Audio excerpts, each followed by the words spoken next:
स्वर्ग को छोड़ करके भागे। सब रोते हुए भटकते हुए पहुंचे कहाँ? भगवान नारायण की शरण में। हे भगवान, हमसे अपराध हो गया, हमें क्षमा करें, क्या ऐसा करें? भगवान बोले, हे देवताओं, तुमने एक ऋषि के वचन का प्रसाद, भगवान की प्रसादी माला का तुम अपमान किए हो, तुमसे तुम्हारे ऊपर श्राप लगा हुआ है। अगर तुम जीवन में उस पद को प्राप्त करना चाहते हो तो तुम सब समुद्र मंथन करो, और समुद्र मंथन से जब अमृत निकलेगा तो तुम सब अमृत पान करके तुम सब अमर हो जाओगे, फिर संसार में तुम्हें कोई मारने वाला नहीं होगा। लेकिन प्रभु, हम समुद्र मंथन कैसे करें? हमारी बस की बात नहीं है। भगवान बोले कि जाओ, तुम दैत्यों से संधि कर लो। भगवान के वचन सुनकर कहते हैं देवराजेंद्र महाराज, आप दैत्यों से संधि की बात कर रहे हैं, आपको पता है ना कितने स्वार्थी हैं। भगवान बोले कि हे राजन, हे इंद्र, जब व्यक्ति को काम पड़े ना, जब अपना काम निकालना हो तो कभी कभी दुष्टों से भी मित्रता जैसा व्यवहार कर लेना चाहिए। साप और मूषक का न्याय का वर्णन भगवान सुनाए। क्या? एक मदारी था, एक मदारी की बेटी में पहले से एक सांप बंद था और चूहा भी बंद था। तो सांप कहता है इस चूहा से कि चूहा भैया, तुम इस बेटी को काटो और हम लोग दोनों यहाँ से भाग जाएंगे। क्यों? कि सांप के बंदूक में शक्ति नहीं है कि उस काट के लकड़ी को काट सकता है। चूहा जहाँ बिल बनाता है ना, तो सांप क्या करता है, पहले चूहा को खा जाता है, उसके घर को अपना घर बना लेता है। तो भगवान के वचन, भगवान कहते हैं कि सांप मूषक का जो न्याय है, तो सांप कहता है कि तुम इस बेटी को काटो, ऐसे से हम दोनों लोग भाग जाएंगे। सांप तो पहले से सोच लिया था। तो मूषक कहता है, चूहा कहता है कि ये बताओ, मैं अगर इसको काटूंगा तो तुम पीछे से नहीं खाओगे? अरे तुम बिल्कुल पागल हो। ये बताओ, हम लोग दोनों संकट में हैं, कष्ट में हैं, हम लोग दोनों भाई भाई हैं भैया, तुम इसको काटोगे तो तुम्हारा खाना क्यों खाएंगे? बिल्कुल नहीं खाओगे, बिल्कुल काटो। और जैसे ही चूहा उस बेटी को काटा, सांप क्या किया कि पीछे से पहले चूहा को खा गया, फिर स्वयं निकल करके भाग गया। तो भगवान बोले कि देखो, तुम समुद्र मंथन तो करोगे और समुद्र से जो अमृत निकलेगा तो तुम्हें प्राप्त होगा और दैत्यों को मदिरा आदि मिलेगा। और इस प्रकार जब तुम अमृत मान कर लोगे तो दैत्यों से क्या संधि करना है? तो अपना काम निकालने के लिए तुम दैत्यों से संधि कर लो। बंधुओं, भगवान के आज्ञानुसार इंद्र महाराज बलि के द्वार पर गए, निहत्थे गए। बलि के सैनिक सब इंद्र को पकड़ने के लिए आगे बढ़े, बलि रोक दिया, ये निशस्त्र होकर के हमारी सभा में आ रहे हैं, कोई हाथ नहीं लगाएगा। बंधुओं, बलि महाराज कहते हैं, बताइए महाराज इंद्र कैसे बता रहे? महाराज, आपसे झगड़ा करने के लिए नहीं आया है, मैं आपसे निवेदन करने आया हूँ कि महाराज, हम देव और दैत्य एक ही माँ के एक ही पिताजी के पुत्र हैं। वो दिति और अदिति, दिति के जो पुत्र हुए वो देव हुए और अदिति के जो पुत्र हुए वो दैत्य हुए। और पिता एक थे, कौन? कश्यप ऋषि। कश्यप ऋषि के ही दोनों संतान है, दैत्य और देव। बोले कि हम दोनों एक ही पिता के संतान होते हुए भी ऐसे चोर डाकुओं को जैसा लड़ते झगड़ते रहते हैं, इसीलिए हम लोग संधि कर और संधि कर करके समुद्र मंथन करें और उस समुद्र से जितना रत्न निकलेगा आपस में बांट लेंगे। बलि को बलि के सैनिक लोग बोले, महाराज ऐसा देखिएगा, ऐसा तो नहीं कि देवताओं की चाल है।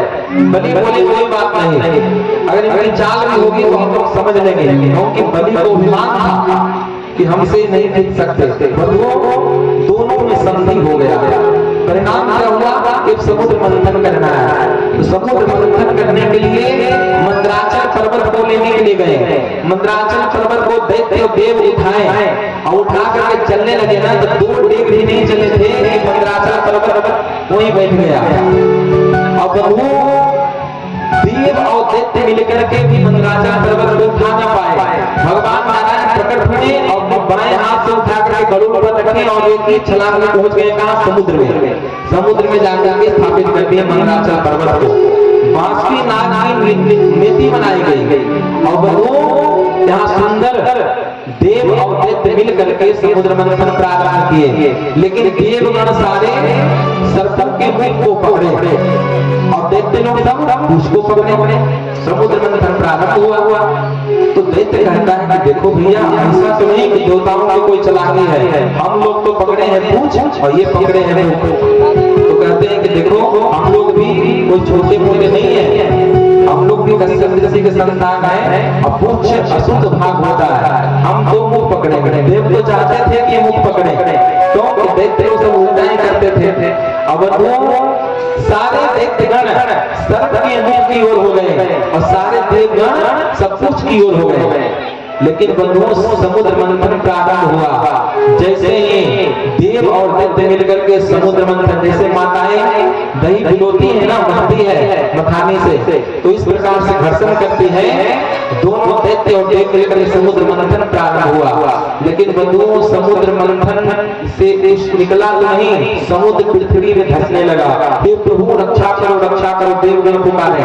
भगवान नारायण अजित रूप धारण करके, कच्छप का रूप धारण करके बंधुओं उस मंदराचल पर्वत के भीतर प्रकट हो गए। एक बार कच्छप रूपधारी भगवान नारायण की, और वो अजित रूप से भगवान नारायण भी ऊपर पकड़े हुए हैं। कहाँ? ऊपर में संभाल के रखे हैं। देखिए नीचे भी नारायण, ऊपर भी भगवान नारायण, बीच में देवगण सिर्फ अपना मथाने को पकड़ करके घर्षण कर रहे हैं। लेकिन वो बिना भगवान के कोई काम नहीं हो सकता है। भगवान वो एक कच्छप रूप धारण करके जब नीचे जब बैठ गए ना, तो जितने मन से कन्याएं थी उनके मन में विचार आया, देखो तो सही कछुआ कितना बलवान है, क्या से मेरा पति होता। भगवान बोले तुम सब गोपी बन करके आ जाना कहाँ? वृंदावन।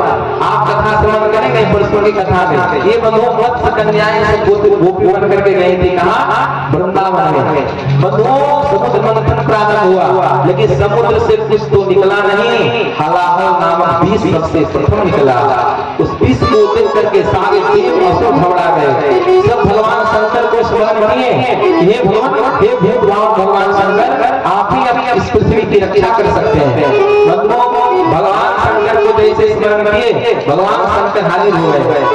बंधुओं सारा विष एक ही छात में भगवान शंकर के हाथ में देवगण जैसे ही पलटे हैं कि सारा विष भगवान शिव पान कर गए। जो दो चार लोग तलहटी से गिरा ना, उसी को बिच्छू सर्प आदि जितने जहरीले जीव हैं ग्रहण किए, तो देखिए कितना विषैला। भगवान शंकर जैसे जहर को पान किए कि भगवान शंकर का जो कंठ था ना नीला हो गया।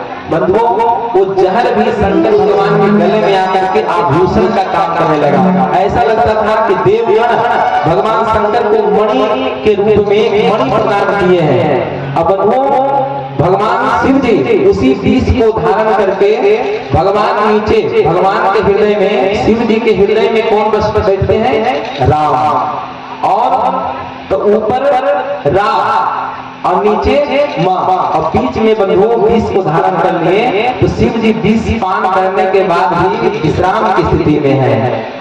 एक बार प्रेम से नीलकंठ भगवान की। बंधुओं समुद्र मंथन से 14 रत्न निकला। श्री मणिरंभा बावनी अमी संत गजराज कल्पक ध्रुव शशिधीर धनु धर्महंतरी विसराज। ऐरावत हाथी निकला, इंद्र महाराज ने लिए। उच्च श्रवण नाम का घोड़ा निकला, उसको बलि महाराज ने लिए। बंधुओं चंद्रमा निकला, बोले शंकर जी को तो किस दिए थे, चंद्रमा दे दो, कम से कम शीतलता प्रदान करेंगे। बंधुओं 14 प्रकार के रत्न निकले। अंत में भगवान नारायण की धर्मंतरी रूप में उसी समुद्र के भीतर से बंधुओं अमृत का कुंभ लेकर के जैसे ही प्रकट हुए कि देव और दैत्य सब इसी की लालसा में तो सब मंथन कर रहे थे। जैसे समुद्र मंथन अमृत लेकर के प्रकट हुए धर्मंतरी भगवान कि दैत्य लोग भगवान के हाथ से झपट करके भाग लिए। दैत्य लोग अब भगवान को बोले थे कि तुम लोग किसी वस्तु का लोभ मत करना। लेकिन सुखदेव जी महाराज कहते हैं कि हे परीक्षित, दैत्य लोग तो भाग गए, सब देवगण उदास हो गए। हे प्रभु अब आप ही सुरक्षा करो। अब हमें आप बोले थे, आप वचन दिए थे कि अमृत आपको मिलेगा। बंधुओं, भगवान नारायण सब देवताओं की मन की बात समझ गए। और बंधुओं, देव और दैत्य के बीच में भगवान नारायण मोहिनी रूप धारण करके प्रकट हो गए। एक बार प्रेम से मोहिनी रूप धारण भगवान नारायण की। बंधुओं, भगवान ऐसा सुंदर स्वरूप धारण किए ना कि दैत्य लोग जब देखते कहते हैं देखो तो सही कितनी सुंदर दिख रही है ये। अब बंधुओं, मोहिनी के पीछे पीछे स्वयं चल गए कि हे देवी, दैत्य लोग सोच रहे हैं कि काश ये मोहिनी मुझे मिल जाए। अब वो चल गए मोहिनी के पीछे। अब कहते हैं देवगण, हे देवी, हम दोनों देव और दैत्य दोनों भाई हैं। इस समुद्र से जो अमृत निकला है ना, मुझे पक्का विश्वास है, पूर्ण विश्वास है, आप पक्षपात नहीं कर सकते हो। हम लोग आपस में लड़ झगड़ रहे हैं, आप हम दोनों को बराबर से बांट दो। भगवान तो चाह ही रहे थे बंधुओं, भगवान के हाव भाव कटाक्षों में दैत्य लोग ऐसे फंसे। भगवान पंक्ति बनाए कि एक पंक्ति में देवगण बैठ जाओ, एक पंक्ति में दैत्य लोग बैठ जाओ। और बंधुओं, भगवान नृत्य करने लगे। और नृत्य करते करते करते बंधुओं, भगवान उसी समुद्र से निकला था क्या? मदिरा, पारुनी, शराब, मदिरा निकला था। भगवान क्या करे, दैत्यों को तो मदिरा पिलाते जाते और देवताओं को अमृत पिलाते जाते। यही दृश्य बंधुओं राहु नाम का जो दैत्य था वो देख लिया, बोला ये तो हंस करके घूम मिल करके हमसे बात कर रही है, और लेकिन अमृत का कलश देवताओं के पास ले जाकर पिलाते, कुछ तो गड़बड़ जरूर है। अब तो सूर्य और चंद्रमा के बीच में जाकर के राहु जाकर के बैठ गया। ऐसा जगह बैठा, अगर बुध और शुक्र के पास में बैठता तो बच नहीं जाता। दोनों है भोजन, सूर्य भी चमकता हुआ और चंद्रमा भी चमकते हुए, और दोनों के पास में जाकर के राहु बैठा। जैसे पंक्ति भेद तो भगवान नहीं कर सकते। वो शास्त्र कहता है कि जो व्यक्ति पंक्ति भेद करता है, यानी कि एक पंक्ति में अगर 10 लोग को बैठाए और भोजन कराने के लिए, अब कोई अपना है उसको रसगुल्ला 4 दे दिए, अब कोई पराया है उसको 1 दे दिए। अब कोई और अगर कोई शत्रु बैठा है तो बोले रसगुल्ला खत्म हो गया, जाओ कुछ नहीं है यहाँ। तो बंधुओं, जो ऐसा करता है ना वो पिछले जन्म में अंधा हो जाता है। तो भगवान सोचे कि मैं ही न्याय बनाया है कि पंक्ति में भेद नहीं करना चाहिए। और भगवान तो जानते थे कि राहु है, लेकिन भगवान सोचे चलो इसको अमृत पिला ही देता हूँ। अब बंधुओं, जैसे ही राहु को अमृत दिए कि बंधुओं राहु को अमृत पी लिया, और जैसे ही पिया कि सूर्य चंद्रमा में भगवान ये आप क्या किए, ये दैत्य है। भगवान तो जानते थे, लेकिन फिर भी लीला के लिए भगवान बंधुओं उसी समय अपना भगवान का सुदर्शन चक्र निकला और सर्वभानु नाम के जो देव था, जो बाद में राहु बना, उसका सर धड़ से अलग कर दिया। लेकिन अमृत का संसर्ग हो जाने के कारण सर भी जीवित हो गया, धड़ भी जीवित हो गया। अंत में ब्रह्मा जी उसको नवग्रह में शामिल कर दिए, राहु केतु के नाम से उसकी पूजा होने लगी। बंधुओं, इस प्रकार भगवान देवताओं को तो अमृत पिलाए और दैत्यों को मदिरा का पान पिलाते कराया। परिणाम क्या हुआ? देव में दैत्यों में बंधुओं घोर युद्ध हुआ, और देवासुर संग्राम ऐसा हुआ कि सारे दैत्य मारे गए और सारे देव विजय प्राप्त हुआ। देवताओं की जीत हुई और दैत्यों की पराजय हुई। परिणाम क्या हुआ? अब तो बंधुओं शुक्राचार्य जी अपने मृत संजीवनी विद्या से बलि को जीवित कर दिए, और जीवित करने के बाद क्या कहता है बलि कि हे गुरुदेव, अब ऐसा लगता है कि देवताओं को हम लोग पराजित नहीं कर सकते, क्योंकि जितने देवगण हैं वो सब अमृत पान कर लिए हैं, अब उनको जीत नहीं सकते। शुक्राचार्य बोले कि हे बलि, उनके ऊपर भगवान नारायण की कृपा है और तुम्हारे ऊपर गुरु की कृपा है। गुरु मेहरबान तो चेला पहलवान। हे बलि, अगर तुम अपने जीवन में ब्राह्मण सेवा, गौ सेवा, संत सेवा, ये 4 सेवा अपना लोगे ना बलि, तो अमृत पान करते हुए भी अमृत पीने के बाद भी देवताओं पर विजय प्राप्त कर सकते हो। बंधुओं, क्या बोले? संत सेवा, गौ सेवा, अतिथि सेवा, ब्राह्मण सेवा अगर तुम्हारे जीवन में अगर आ गया तो तो नारायण ही तुम्हें मार नहीं सकते बलि। देव के गुरु शुक्राचार्य के वचन सुनकर बंधुओं दैत्यों के जो अधिनायक थे बलि, उनकी श्रद्धा बढ़ी और ब्राह्मणों का खूब सम्मान करने लगे, खूब सत्कार करने लगे। और बंधुओं ब्राह्मणों के सम्मान और सत्कार के परिणाम स्वरूप यह हुआ क्या, इस उचित समय देखे और आदेश देखिए कौन शुक्राचार्य। एक बात मैं निवेदन करूं, एक बार वृंदावन बिहारी लाल के जो देवगण जो अमृत पान कर लिए थे ना, तो अमृत पीने के बाद देवगण सोचे कि हम तो अमर हो गए, अब हमको कोई जीत नहीं सकता। तो दो चार माला भगवान का जपते थे और सब छोड़ दिए, यानी अब हमको दुनिया में कोई हराने वाला नहीं है। तो उनका पुण्य घटने लगा और बलि का पुण्य बढ़ने लगा। एक दिन अवसर प्राप्त करके शुक्राचार्य बोले बलि आक्रमण, और बलि बंधुओं स्वर्ग में आक्रमण कर दिया और अमृत पान करने के बाद देवगण सारे हार गए और स्वर्ग का राजा पुनः फिर से बलि महाराज बन गए। अब तो बंधुओं दर इधर भटकने लगे सारे देवगण।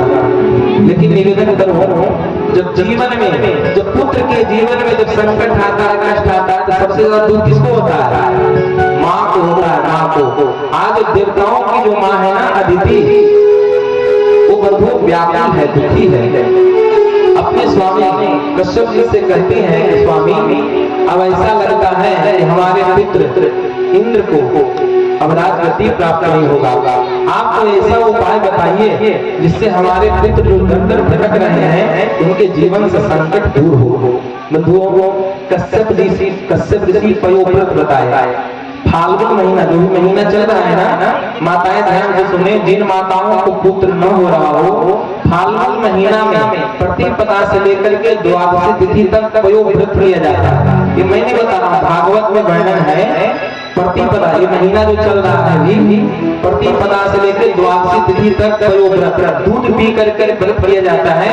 यज्ञ नारायण भगवान की उपासना की जाती है और जो द्वादशी जब पूर्ण होता है तो भगवान नारायण की कृपा से भगवान नारायण के जैसा ही उनको पुत्र की प्राप्ति होती है। तो यही उपाय बताएं कि इनको कश्यप जी अपनी पत्नी अदिति को कि देवी भगवान के अतिरिक्त आपके संकट को कोई दूर नहीं कर सकते। अगर आप चाहती हो कि आपके पुत्र इंद्र का संकट दूर हो तो आप व्रत कीजिए।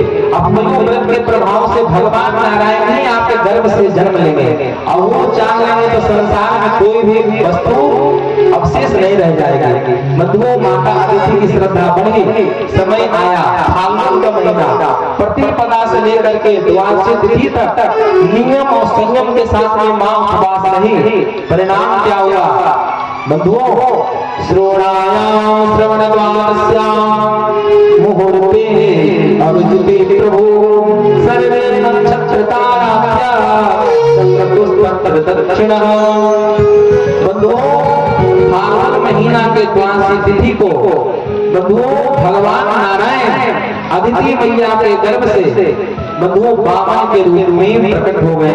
एक बार बामन भगवान के जब बामन भगवान का जन्म हुआ तो सब देवगण आकर के बंधुओं कश्यप ऋषि को बधाई दे रहे हैं। सब देवगण आकर के बामन भगवान का पूजन कर रहे हैं। यहाँ भी बामन भगवान आएंगे और बामन भगवान का हमारे विद्वान यहाँ पूजन करेंगे। आइए हम लोग बड़े भाव और उल्लास के साथ में बामन भगवान का स्वागत करें। एक बार प्रेम से बामन भगवान के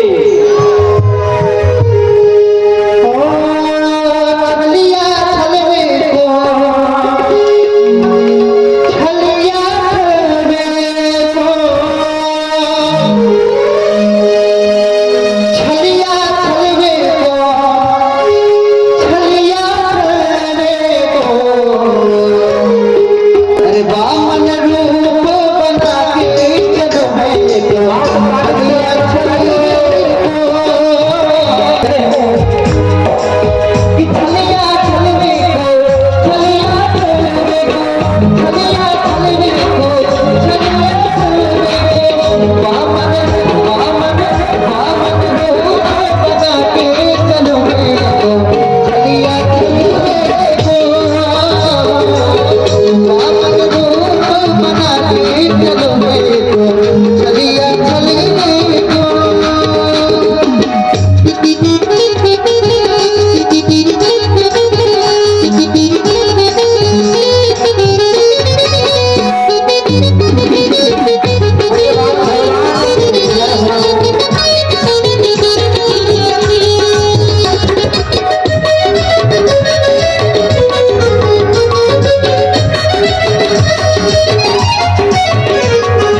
जो कि हमारे परीक्षा के रूप में जो जन्माष्टमी है या उसके पुत्र है या उसके पुत्र है, सभी लोग आकर के बामन भगवान का पूजन करेंगे। और उसके बाद बामन भगवान समस्त माताओं बहनों के बीच में पधारेंगे, पीछे तक आएंगे तो मार्ग भी देंगे बामन भगवान को निकलने के लिए। और सभी लोग बामन भगवान का दर्शन करेंगे, क्योंकि आज हम हनुमान जी के प्रांगण में बामन भगवान का दर्शन हो रहा है। आएंगे सुनील भैया पूजन करेंगे बामन भगवान को।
सुनील जी के सर कपड़ों द्वारा हो रहा है और आप लोग बैठे हैं जिनको बाबा भगवान ने हाथ में ऊपर हाथ ऊपर उठाएंगे, उठाएंगे ऊपर हाथ ऊपर उठाएंगे, हाथ को उठाने के लिए बोला जा रहा है। सब लोग हाथ उठा करके आप लोग भी कहा जा रहा है उठा करके हो बामन रूप बना के चलो है तो लिया खबर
अभी तो भगवान बामन है। अभी आप सुने ना कि आपके गांव में कितने देव आए, भगवान मोहिनी रूप धारण करके आए, भगवान धन्वंतरी का रूप धारण करके अमृत कलश लेकर के आए, भगवान नरसिंह बंधुओं भक्तराज प्रहलाद को बचाने के लिए भगवान नरसिंह रूप धारण करके आए। बंधुओं अभी आप श्रवण करेंगे कि कैसे भगवान श्री राम दशरथ जी के घर में 4 रूप में भगवान नारायण चतुर्विध रूप में बंधुओं पधारेंगे। इसके बाद भगवान श्री कृष्ण का जन्मोत्सव हम लोग बड़े ही धूमधाम के साथ यहाँ मनाएंगे।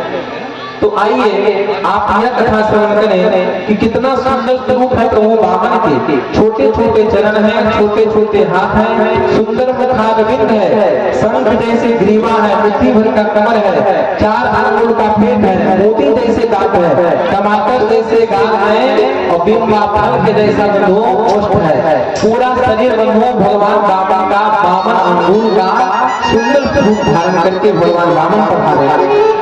सुखाचार्य सुखदेव जी महाराज कहते हैं कि ब्रह्मा ने आकर के भगवान बामन को कमंडल प्रदान किए, अदिति मैया टोपी पहनाई है, बंधुओं कश्यप ऋषि जी मेखला दिए, सरस्वती मैया माला प्रदान की।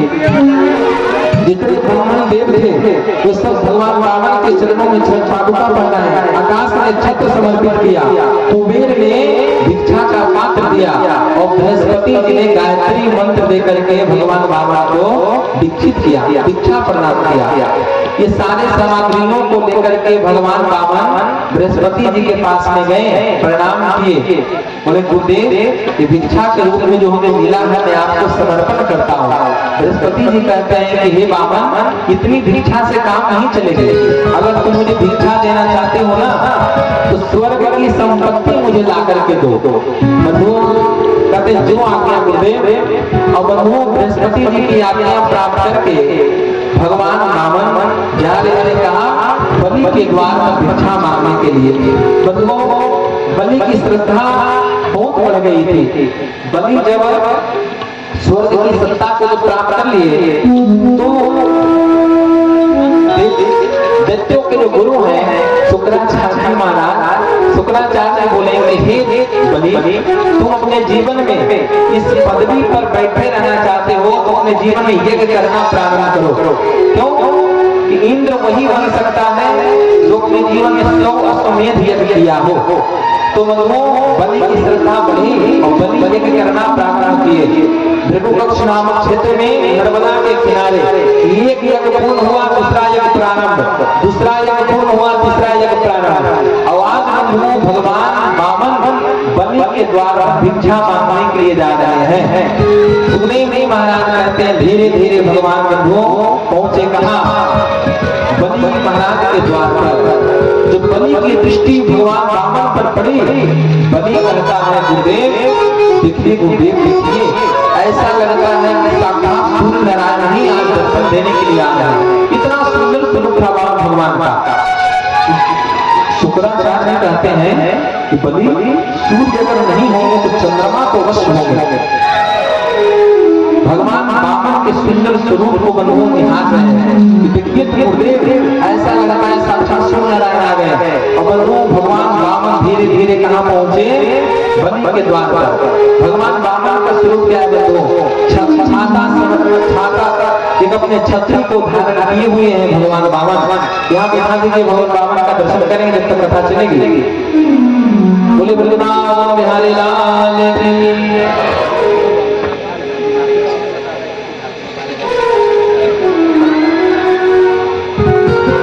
भगवान वामन का चरित्र चल रहा है तब तक भगवान वामन दर्शन लेंगे सभी भक्तों को। बंधुओं हम किसी भी व्यक्ति को जिन स्वरूप को यहाँ हमारे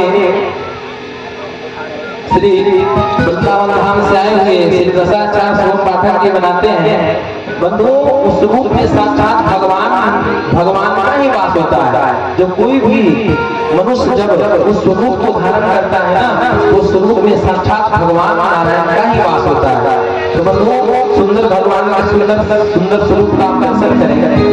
जैसे धीरे धीरे भगवान वामन पहुंचे कहाँ, बलि के साथ। बलि बंधुओं यज्ञ मंडप से उठ करके भगवान वामन के चरणों में प्रणाम करते हैं कि प्रभु हम आपकी रूप लावण्य को देख करके मोहित हो रहे हैं। प्रणाम करते हैं भगवान, मैं आपको प्रणाम करता हूँ। एक देवता कहाँ से पधारे। उस समय भगवान वामन माला जप कर रहे थे। शुक्राचार्य बोले कि देख नहीं रहे हो बलि, ये माला जप कर रहे हैं, अभी नहीं बोल सकते। बलि की श्रद्धा और आगे बढ़ी। हे ब्रह्मण देवता ऐसा लगता है कि अपनी सारी संपत्ति में आपको समर्पण कर दो। आप हमारे द्वार पर आ ही गए हैं तो वरदान मांगिए, क्या चाहिए आपको, आप जो बोलोगे सो में होगा। एक बार प्रेम सुने वृंदावन बिहारी लाल की, ध्यान से सुनेंगे। बलि कहता है कि हे भगवान, हे ब्रह्मदेव, जो वस्तु आप हमसे बोलेंगे उस सब वस्तुओं को मैं दूंगा, आप हमसे मांगिए। भगवान वामन कौन है? बलि कहता है आप अगर कहेंगे तो आपके लिए मैं महल बना दूंगा। आप एक बार सारा तो करिए भगवान, आपको क्या चाहिए। जब देखिए कि बलि अत्यंत उदार हो रहा है, बलि की श्रद्धा अत्यंत बढ़ रही है, तो भगवान वामन अपनी माला धोनी से अपना हाथ निकाले और कहते हैं कि आपको लोग बलि महाराज कहते हैं। हाँ महाराज बिल्कुल सही बता रहे, पहचाने।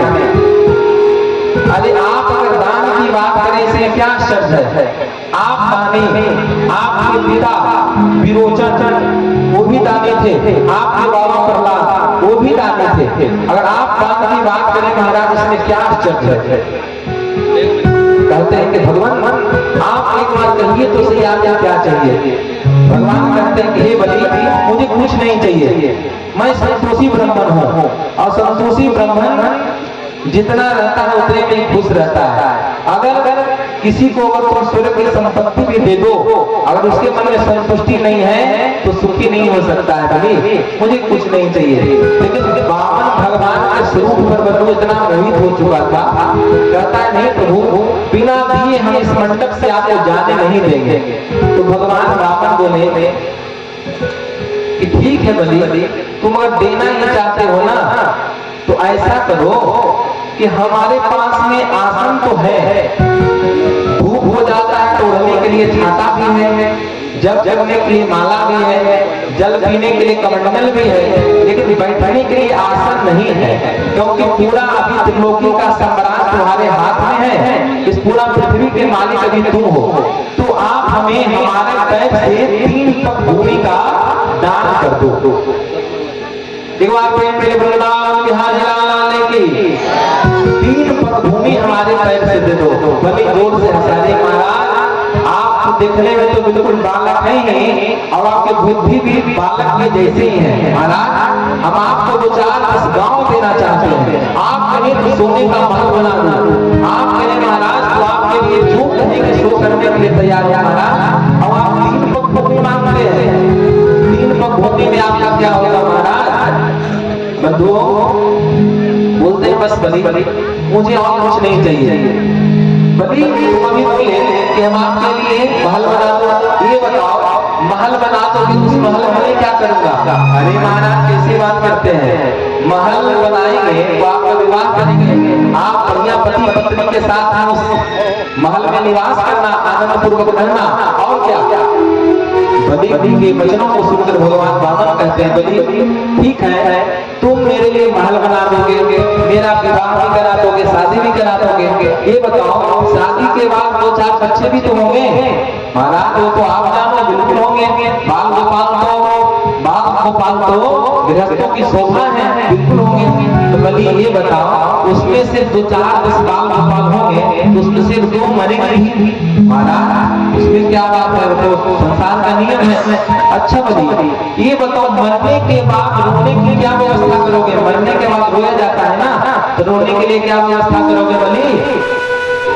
बलि कहता है महाराज बच्चा मरेगा आपका तो रोने वाला मैं किराए का थोड़ी लेके आऊंगा, रोना तो आपको पड़ेगा महाराज। बोले बलि बस जिस चीज को प्राप्त करने के बाद अंत में रोना पड़े ऐसी वस्तु मुझे नहीं चाहिए। परंतु भगवान साफ मना करते हैं। लेकिन बार जब से कहें कि हमको 3 पग भूमि चाहिए तो बोले बलि कहते हैं महाराज आपकी जहां से इच्छा हो वहां से नाप लो। नहीं बलि ऐसे नहीं नापूंगा, तुम हाथ में जल लो और संकल्प करो कि अहम विष्णु त्रीणि पदानि पृथ्वी अहम संप्रददे, मैं वामन के पैर से वामन को 3 पग भूमि का दान करता हूं, संकल्प करो। लेकिन जब संकल्प पर जोड़ डाले तो शुक्राचार्य की दृष्टि खुली।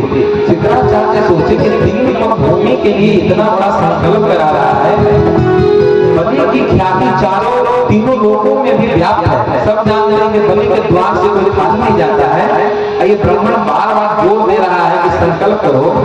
वरनो जैसे ही अंतर्मुखी दृष्टि से वामन के स्वरूप में भगवान नारायण को देखे शुक्राचार्य जी तो क्या कहते हैं?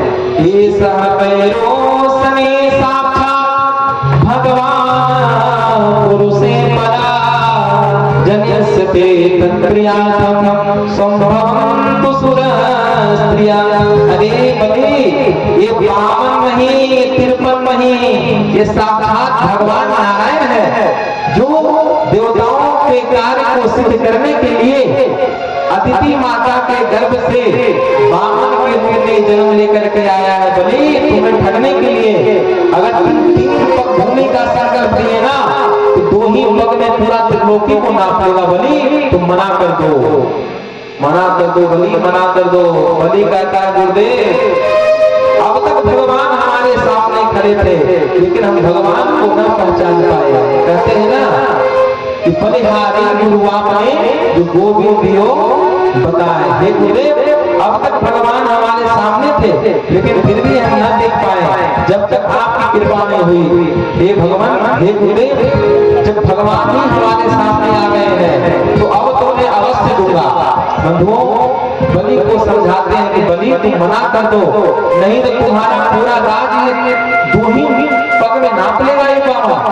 लेकिन बहुत समझाए, बलि कहता है कि नहीं भगवान मैं झूठ नहीं बोल सकता, मैं इनको वचन दिया था। बंधुओं शुक्राचार्य नीति शास्त्र के कहते हैं कि हे बलि 8 जगह ऐसा है कि जहां झूठ बोलने पर दोष नहीं लगता। ध्यान से सुनिएगा, शुक्राचार्य कहते हैं स्त्री सुनर्म विवाहे च वृद्धार्थे प्राण संकटे वो ब्रह्मणार्थ हिंसाया नानपंस्यापजुप्सितम्। 8 जगह ऐसी जगह है जहाँ झूठ बोलने पर कोई दोष नहीं लगता। क्या नहीं लगता? माताओं से झूठ बोल दो तो दोष नहीं लगता, स्त्रियों से झूठ बोलने में दोष नहीं लगता। जैसे कहेंगे कैसे महाराज, अगर मान लो पति देव अगर कोई काम कर रहे हैं और वो अपनी पत्नी को बताना नहीं चाहते हैं और झूठ बोल दें तो दोष नहीं लगता।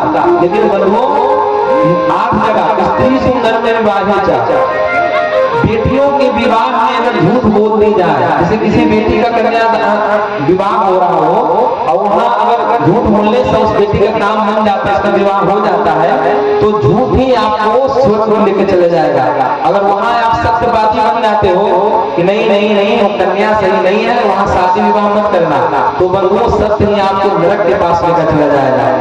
माताओं से स्त्री सुंदर में विवाह प्राण संकट, आपका प्राण संकट में हो उस समय झूठ बोल दें, किसी ब्राह्मण का हत्या हो रहा हो उस समय झूठ बोल दें, अगर किसी गौ माता का वध हो रहा हो, कोई कसाई गौ माता को भागते हुए ले जा रहा हो और गौ माता आपके पीछे आकर के छिप गई और कसाई बोला क्या तुमने देखे हो क्या गौ माता के दर्शन जाते हुए, और आप सत्यवादी बन गए कि नहीं गौ माता मेरे पीछे छिपी हुई है और कसाई अगर गौ माता का वध कर दे रहा है तो वही बंधुओं सत्य आपको नरक लेकर के चला जाएगा। अगर आप वहाँ कहते हो कि नहीं नहीं मैं नहीं देख पाया हूँ किधर से गई है, तो बंधुओं वही झूठ आपको स्वर्ग तक पहुँचा देगा। बलि को बार बार समझाया लेकिन बलि नहीं समझा।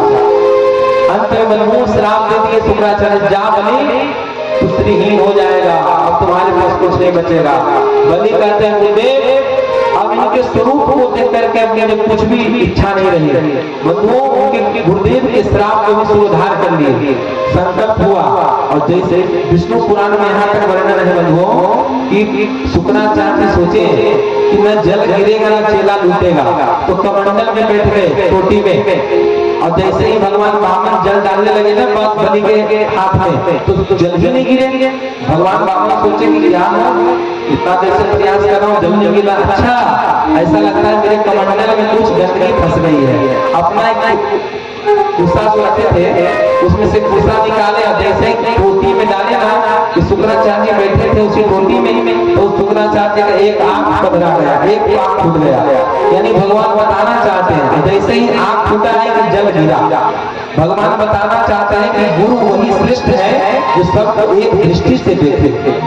वो गुरु श्रेष्ठ नहीं है जो हर एक इंसान को 2 दृष्टि से देखे। वो संकल्प हुआ, संकल्प के परिणाम स्वरूप यह हुआ कि भगवान वामन त्रिविक्रम रूप धारण कर लिए। बंधुओं ऐसा विशाल स्वरूप धारण किए, एक पैर से पूरा अतल वितल सुतल तलातल रसातल महातल पाताल नीचे के 7 लोकनाथ किए, और दूसरा पैर से भूर भुवन स्व महाजन तप सत्य ऊपर के 7 लोकनाथ किए। 2 ही पैर में बंधुओं पूरा त्रिलोकी का साम्राज्य भगवान आप दिए। अब जब वही वामन भगवान जब आसमान में जब पैर किए ना ऊपर, तो ब्रह्मलोक में जब वही चरण गया, तो वही चरण के बंधुओं ब्रह्मा जी भगवान वामन के चरणों को धोए, जल्दी जल्दी धो करके उसी जल को अपने कमंडल में रख दिए। उन्हीं को कहते हैं गंगा माता। अब देखिएगा अभी यह कथा सुनिए कैसे गंगा मैया प्रकट हुई। बंधुओं धूप पकड़े पूरे पृथ्वी को जब नाप दिए भगवान, कहते हैं बलि बहुत धर्मात्मा बन गए थे। अब बताओ तीसरा पद में कहा रखो, बलि को मान दो। जो व्यक्ति संकल्प करके पूरा नहीं करता है उस व्यक्ति को नरक भोगना पड़ता है। बंधुओं गरुड़ आ गए मारने के लिए, लेकिन बलि कहता है महाराज आप ये बताइए धन बड़ा होता है कि धन का मालिक? भगवान बोले कि धन का मालिक बड़ा होता है। प्रभु अब तक हमारे धन को आप नापे हो, अपने आप को तीसरा पद हमारे माथे पर रखे प्रभु मैं अपने आप को देता हूँ। बंधुओं भगवान भी नहीं कभी सोचे थे कि बलि इतना बड़ा धर्मात्मा हो सकता है क्या। और बंधुओं वचन का था, वचन को पूरा करना था। भगवान वामन जैसे ही बलि के मस्तक पर बंधुओं अपना पैर रखे, चरण स्पर्श कराए कि भगवान वामन फूट फूट कर बंधुओं रोने लगे। हे बलि मैं आया था तुम्हें ठगने के लिए, लेकिन तेरी भक्ति ने मुझे ठग लिया, मुझे ठग लिया। वरदान मांगो, तुम्हें क्या चाहिए वरदान मांगो। बलि कहता है कि हे भगवान अब मुझे कुछ भी नहीं चाहिए। बंधुओं जब जीव को जब भगवान के चरण प्राप्त हो जाता है ना, तो जीव को भक्ति प्राप्त हो जाती है, तो संसार के जितने वस्तु है सब अनित्य लगने लगती है, उसे कुछ भी नहीं चाहिए। भगवान कहते हैं कि मुझे कुछ भी नहीं चाहिए प्रभु, लेकिन फिर भी बंधुओं भगवान कहते हैं तुम अगर कहोगे बलि तो भले हमें इंद्र से युद्ध करना पड़े, मैं पृथ्वी को इस पूरे त्रिलोकी को राज में पूरा वापस करूंगा, लेकिन बलि कहते हैं भगवान अब मुझे कुछ नहीं चाहिए। बंधुओं भगवान वामन बलि को सुंदर लोक का राजा बना दिए और कहे कि हे बलि अपने तरफ से मैं तुम्हें सुंदर राज का राज देता हूँ, तुम्हारे मन में कोई इच्छा हो एक वरदान तो मांग लो। बलि के रूप लावण्य सौंदर्य पर भगवान के मोहित हो चुके थे बलि। कहते हैं प्रभु एक इच्छा मेरे मन में है क्या, कि मैं चाहता हूँ कि सुंदर लोक में जब मैं महल से बाहर निकलूं तब आपका दर्शन हो, जब महल के भीतर जाऊं तब आपका दर्शन हो। भगवान बोले कि बिना पैसा के चौकीदार बना लिए फिर तो अब तुम कब महल से बाहर निकलोगे, कब अंदर जाओगे, तब तो हमको 24 घंटा तुम्हारे दरवाजे पर पहरा देना पड़ेगा। लेकिन भगवान सोचे कि इसका भाव निर्मल है। बंधुओं आज उस भाव की रक्षा करने के लिए भगवान नारायण वामन रूप से बलि के द्वार पर प्रतिष्ठित है। वामन भगवान की। और बंधुओं वामन भगवान उस त्रिलोकी का राज ला करके इंद्र को सौंप दिए। सुखदेव जी महाराज कहते हैं कि मत्स्य इस सत्यवत राजा की आकांक्षा को पूर्ण करने के लिए भगवान मत्स्य रूप धारण किए। एक बार प्रेम से मत्स्य रूप धारी भगवान नारायण की है। अब जो कथा आप श्रवण किए हैं वो सब भगवान का पावन चरित्र। अब जो मैं कथा सुनाने जा रहा हूँ वो सूर्य वंश की कथा है। इसी वंश में भगवान श्री राम का जन्म होगा, प्रादुर्भाव होगा। लेकिन आइए उस राम जी का जन्मोत्सव मनाने से पहले हम लोग राम जी को स्मरण करें, राम जी को प्रणाम करें। इसके बाद हम लोग राम जी का जन्मोत्सव, कृष्ण जी का जन्मोत्सव यहाँ मनाएंगे। एक बार प्रेम से वृंदावन बिहारी लाल की जय।